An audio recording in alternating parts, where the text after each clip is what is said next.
우리는 날마다 수많은 선택의 기로에서 살아갑니다. 눈을 뜬 시간을 선택하고 하루 종일 먹고 마시고 놀고 일하는 것도 사실은 선택합니다. 그렇죠? 일하기 싫으면 휴가 내면 쉴 수 있잖아요. 모든 선택에서 우리는 자유롭습니다.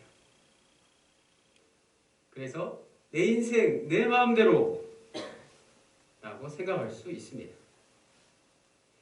그러나 자신의 인생의 끝이 곧 세상의 끝은 아니라는 걸 알면 내 인생 내 마음대로 하기에는 뭔가 불안하지 않을까요? 인생은 내 마음대로 산다고 해서 불안하지 않을 수 없습니다. 내 마음대로 사는 게 평안하다는 말이 아닙니다. 평안하지 않다는 말씀이에요. 인생은 무엇을 믿느냐에 따라 그 끝이 다르기 때문에 그렇습니다. 믿음의 대상에 따라 인생이 달라집니다. 결국 무엇을 믿느냐에 따라 불안하지 않을 수 있습니다. 따라서 인생은 마음대로 사는 게 아니라 믿음대로 사는 게 맞습니다. 내 인생 내 마음대로가 아니라 내 인생 내 믿음대로가 맞습니다. 세계 4대 문명 중 하나가 지금의 이라크 지역인 고대 티그리스 유프라테스 강 유역에서 시작된 메소포타미아 문명입니다. 오늘 본문에 나오는 아브라함의 고향이 그 지역의 중심지였던 우르, 성경에는 갈대아 우르라고 나오죠. 아브라함은 고향을 떠나라는 하나님의 말씀을 듣고 우르를 떠나 하란에 머물다가 아버지 데라가 죽은 다음 남서쪽 방향 지중해에 접해 있는 지금의 이스라엘 땅, 즉 가나안으로 내려가서 그곳에서 정착했습니다. 사실 아브라함도 이스라엘의 조상도 이방인이었어요. 아브라함이 바로 이스라엘의 시조입니다. 이스라엘뿐만 아니라 기독교인은 아브라함의 후손이라는 것을 자랑스럽게 여깁니다. 믿음의 조상이라고 하는 아브라함의 믿음이란 과연 어디에서 비롯되었는가? 어디에서 시작되었는가? 오늘 말씀을 따라가 보겠습니다. 1절에서 3절 다 읽지는 않겠습니다. 1절에서 3절 아브라함이 어느 날 환상을 보았습니다. 그 환상 가운데 하나님의 말씀이 아브라함에게 들렸습니다. 아브라함이 두려워하지 말라는 하나님의 말씀을 들었다는 건 사실 그가 이미 두려워하고 있었다는 말입니다. 고향을 떠난 사람은 늘 불안할 수밖에 없습니다. 고향이 어디신가요? 자신의 고향이 어디라고 해서 평안하신 분 계신가요? 따지고 보면 인간이란 누구나 고향 상실로 인한 불안과 두려움을 경험하며 살아갑니다. 가족과 친지와 지인들이 있거나 어릴 적 추억이 깃들어 있는 육신의 고향이 단지 편하게 느껴질 뿐이지 시간이 지나고 나면 고향이라고 해도 불안과 두려움은 타향과 다를 바 없이 누구나에게 찾아오기 마련입니다. 인간의 삶은 우리의 진정한 고향이 어디인지에 대한 답을 찾는 여행입니다. 가나안에 정착한 아브라함은 날이 갈수록 입지전적인 성공을 거두었습니다. 조카 롯이 지역 토호들에게, 지역 유지들이라고 할 수 있겠죠. 사로잡혀갔다는 말을 듣고는 자신의 집에서 훈련시킨 사병 318명을 데리고 와서 그를 구해냈습니다. 뿐만 아니라 많은 전리품을 얻어서 살렘 왕 멜기세덱에게 11조를 드리고 소돔왕을 비롯한 이웃들에게 나누어 주기까지 했다는 이야기가 오늘 보면 앞장 창세기 14장에 나옵니다. 당시 300명이 넘는 사병을 보유하고 있었다는 말은 아브라함이 그 지역의 맹주로서 큰 세력을 확보했다는 뜻이죠. 그럼에도 불구하고 그는 두려움을 떨칠 수 없었다고 오늘 본문은 말합니다. 이 두려움, 지독한 두려움, 아브라함에게 임한 두려움의 실체가 무엇이었을까? 오늘 이 질문에 대한 답을 찾아가는 것입니다. 이 질문을 끝까지 잘 기억하십시오. 마지막에 그 답이 나옵니다. 아브라함에게 임한 두려움의 실체가 무엇인가? 첫 번째, 아브라함은 언제든지 적으로부터 공격을 받을 수 있다는 걱정에 사로잡혀 있었을 것입니다. 선제 공격을 해서 이겼지만 적들이 전열을 가다듬고 다시 쳐들어오면 살아남기 힘들었을 것 같은 그런 걱정에 두려워했을 것이죠. 아브라함의 두 번째 두려움, 그것은 자식이 없는 것이었어요. 고대 사회에서 자식이 없는 것이 불행의 가장 큰 원인이었습니다. 그래서 아브라함은 2절에 자기 집에서 일하는 사람 엘리에셀을 상속자로 삼을 계획이었습니다. 아브라함에게는 나름대로 다 계획이 있었습니다. 인간적인 계획. 하나님이 아들을 주시지 않으면 양자를 입양하는 방법이 그에게 있었습니다. 그의 믿음이 흔들릴 때나 양자로 생각했던 엘리에셀이 그의 마음에 흡족할 때 아브라함은 미리 대책을 세워둔 걸 다행스럽게 여겼겠죠. 그런데 오히려 그것이 아브라함의 두려움을 더하게 했다는 거예요. 그것으로 인해서 아브라함의 두려움이 사라지지는 못했다는 말씀이에요. 왜 그럴까요? 아브라함은 하나님과의 언약과 자신의 계략 사이에서 양다리를 걸치고 있었기 때문이죠. 하나님하고 약속을 해놓고는 자신이 따로 계획을 세우고 있었던 것이 양심의 가책을 받지 않았을까요? 하나님의 언약을 듣고서도 차선책을 마련한 것, 하나님과 우상을 동시에 섬기는 것과 다를 바 없는 것이었습니다. 이게 바로 본문에 나오는 아브라함의 믿음의 현주소입니다. 하나님이 나는 내 방패요 큰 상급이시다 라고 말씀해 주셨건만 어쩌면 그는 하나님의 방패라고 하나님이 자신의 방패라고 생각하기는커녕 하나님의 손에서 무엇이 나올까 하나님의 손만 바라보며 나에게 무엇을 주시겠느냐고 따지듯이 물었던 것입니다. 물론 아브라함이 이렇게 말할 수밖에 없었던 근거는 창세기 12장 2절에 내가 너로 큰 민족을 이루고 내게 복을 주어 내 이름을 창대하게 하리니 너는 복이 될지라 이 말씀에 근거한 것이죠. 창세기 12장에서 아브라함이 하나님의 언약을 들었다면 오늘 보면 창세기 15장에서 아브라함이 하나님과의 언약을 구체적으로 확인하고 있습니다. 그런데 오늘 본문에서조차 아브라함은 하나님과 언약을 맺기 전에 내가 주님을 믿고 여기까지 따라왔는데 정작 나한테 아들 하나 주시기나 했습니까? 라고 볼멘 소리를 여전히 하고 있습니다. 이처럼 믿음이 적거나 믿음이 흔들리는 순간에 인간은 합리적이고 감성적인 존재가 되어버립니다. 합리적인 사람에게 믿음이란 수상하게 보입니다. 감성적인 사람에게 믿음은 부담스러운 것입니다.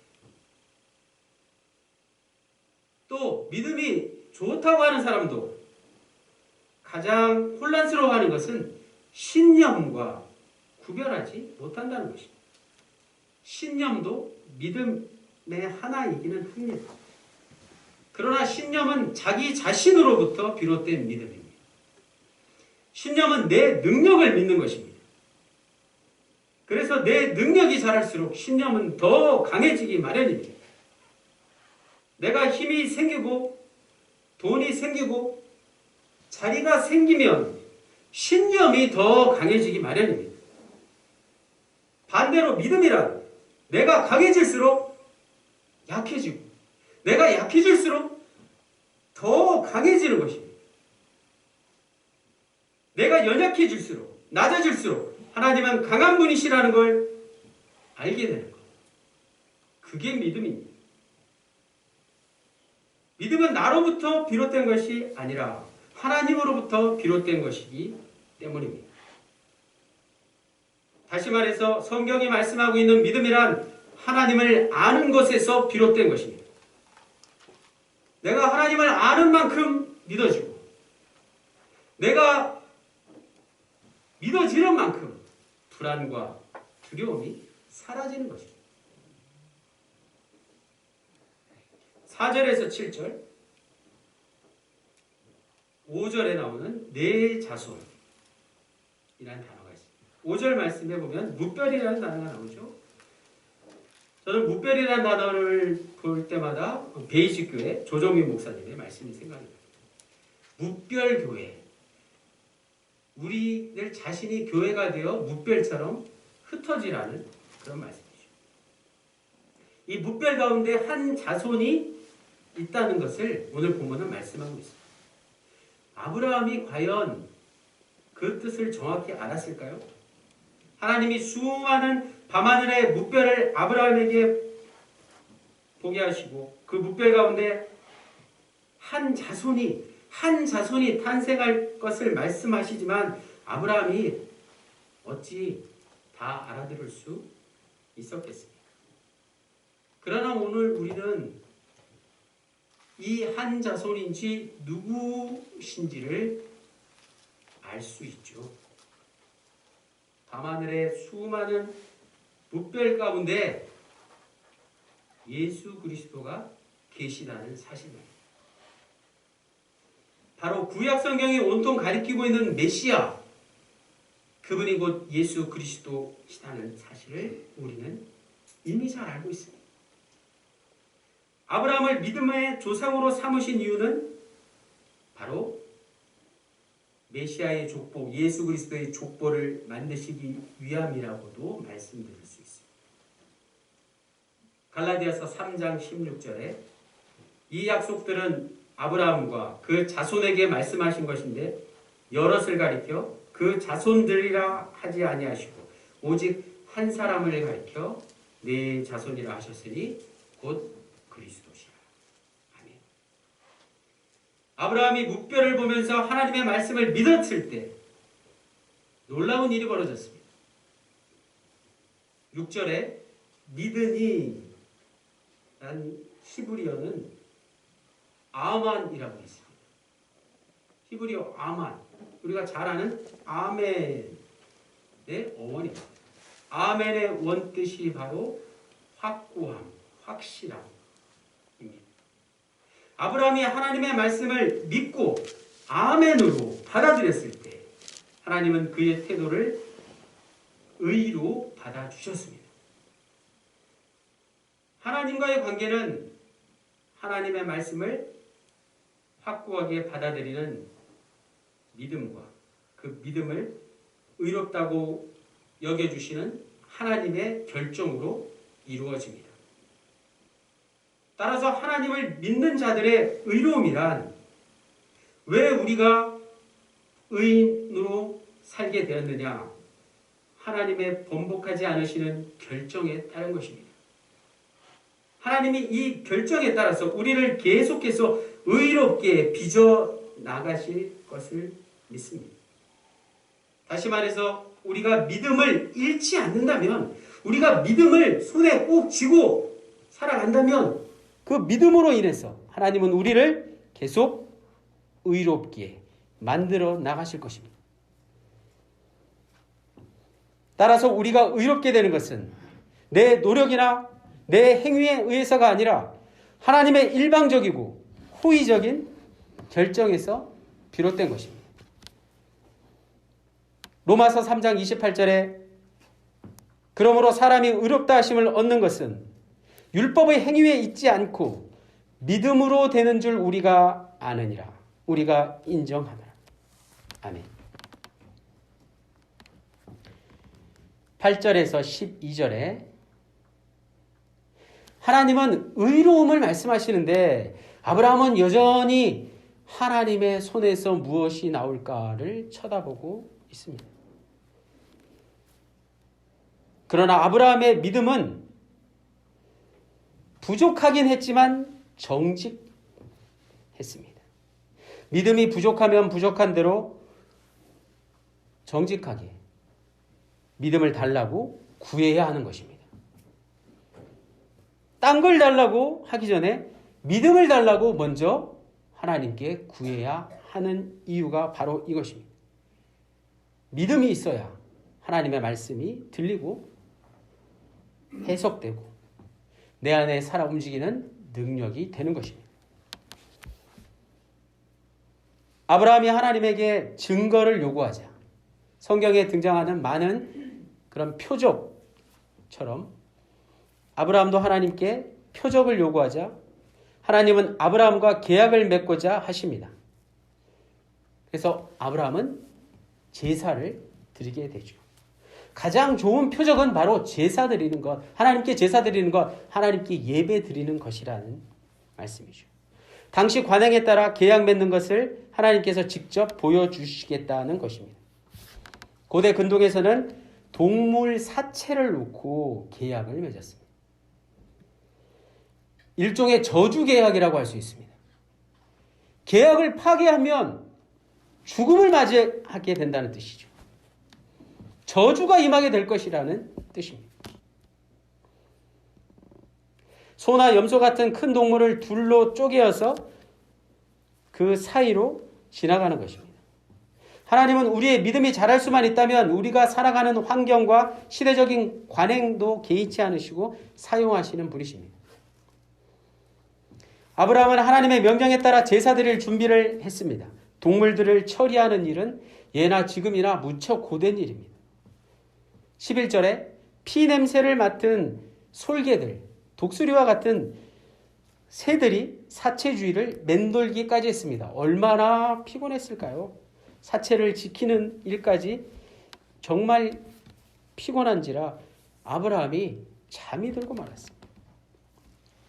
그런데 오늘 본문 12절에서 놀라운 일이 일어납니다. 오늘 말씀의 가장 핵심이 되고 오늘 본문 요절 말씀이기도 합니다. 다 같이 창세기 15장 12절 주보에도 기록해 놓은 말씀이죠. 같이 읽겠습니다. 시작. 해질 때에 아브라함에게 깊은 잠이 임하고 큰 흑암과 두려움이 그에게 임하였다니. 아멘. 앞에서 드린 질문,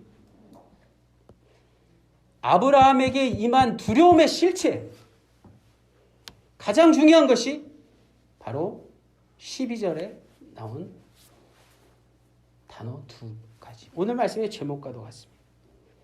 비록 꿈속에 써 있지만 아브라함은 큰 흑암과 두려움을 경험했습니다.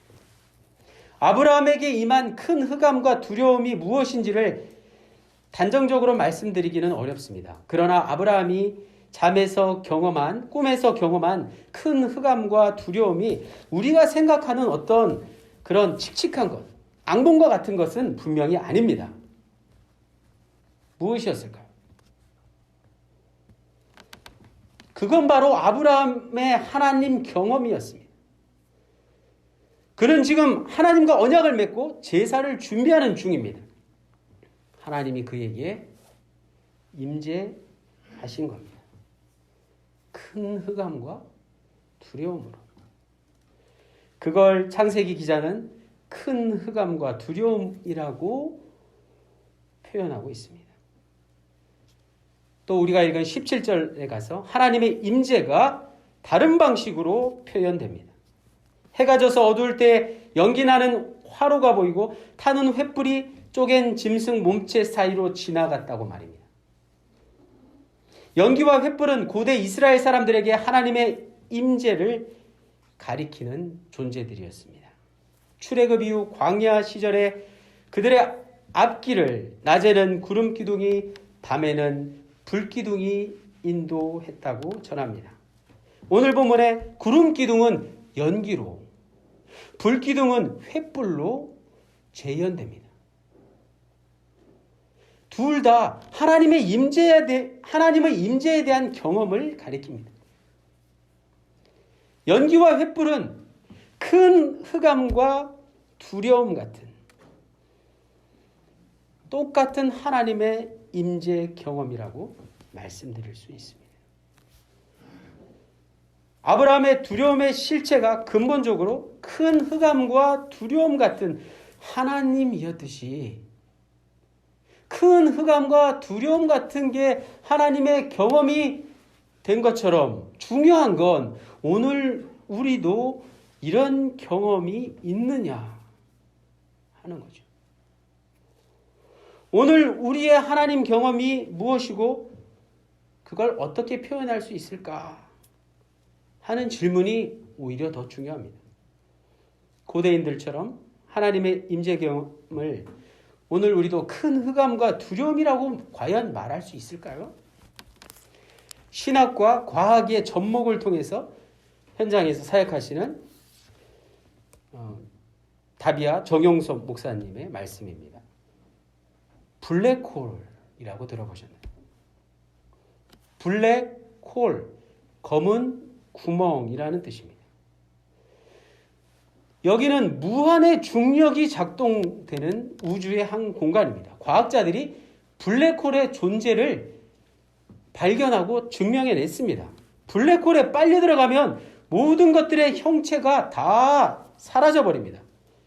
지구가 만약 블랙홀 안으로 빨려 들어간다면 사과 한 알 정도의 크기로 줄어든다고 합니다. 빛마저도 통과하지 못하기 때문에 블랙홀이라고 부릅니다. 우주의 근본이 바로 블랙홀과 같은 큰 흑암 덩어리라는 사실이에요. 창세기 1장에 그 말씀이 나오잖아요. 이전에는 흑암 물질이 우주를 구성하는 대부분일 것이다 짐작만 했지만 현대 물리학자들은 정말로 흑암 에너지라는 것이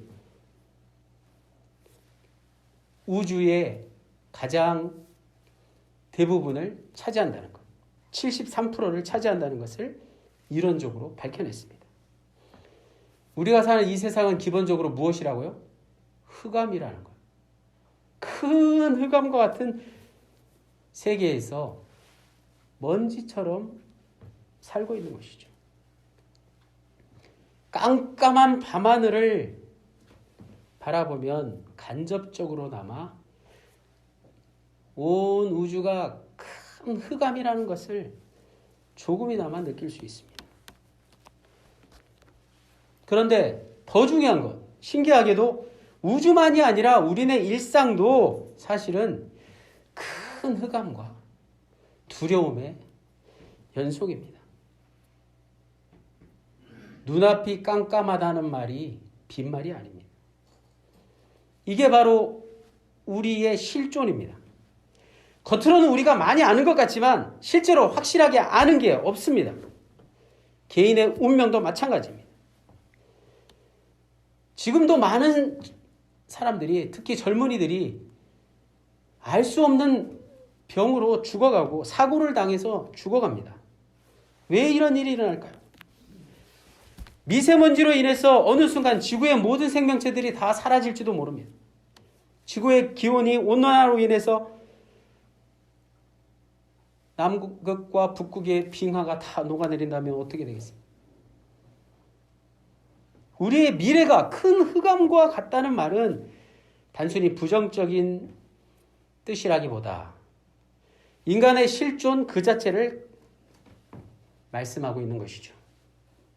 큰 흑암과 두려움이라는 단어가 막연하게 들리는 게 아니라 사실 이 단어는 우리네 삶의 깊이를 정확하게 짚은 말씀이죠.